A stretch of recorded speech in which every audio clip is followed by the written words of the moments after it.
যদি ঢাকার অন্য অংশে 1 ঘন্টা থাকে, এখানেও 1 ঘন্টা যেন বিদ্যুৎ না থাকে। মাননীয় বিরোধী দলের নেতা, সংসদ তো চালু রাখতে হবে, সংসদ বন্ধ করা যাবে না।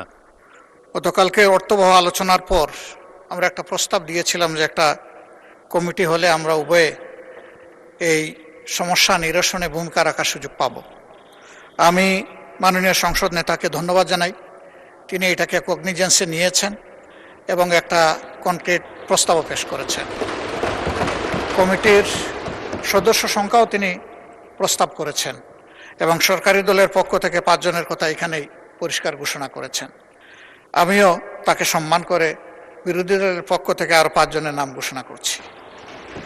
জনাব সাইফুল আলম খান, ঢাকা 12, নুরুল ইসলাম, চাঁপাইনবাবগঞ্জ 3, আব্দুল বাতেন, ঢাকা 16, মোহাম্মদ আবুল হাসনাত, কুমিল্লা 4, মুফতি মাওলানা আবুল হাসান, সিলেট 5। এই 5 জন ইনশাআল্লাহ একসাথে কাজ করবেন এই কমিটির সাথে।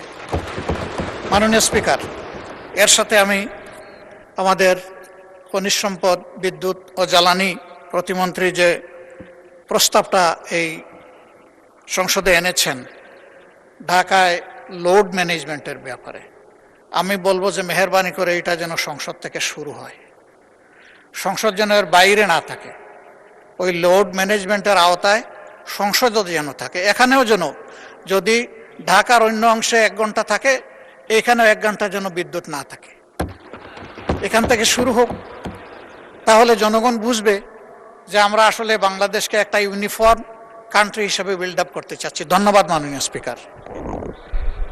মাননীয় বিরোধী দলের নেতা, সংসদ তো চালু রাখতে হবে, সংসদ বন্ধ করা যাবে না। মাইক দেন, বিরোধী দলের নেতাকে মাইক দেন। আমি সংসদ ভবন বলেছি, সংসদের অধিবেশন আমি বলি নাই। আচ্ছা। অধিবেশনের বাইরে Thank you. অনেক কর্মঘণ্টা আছে। ধন্যবাদ আমি বিরোধী সেই দলের নেতা। কথাটাই বলেছি। ধন্যবাদ মাননীয় স্পিকার। ধন্যবাদ।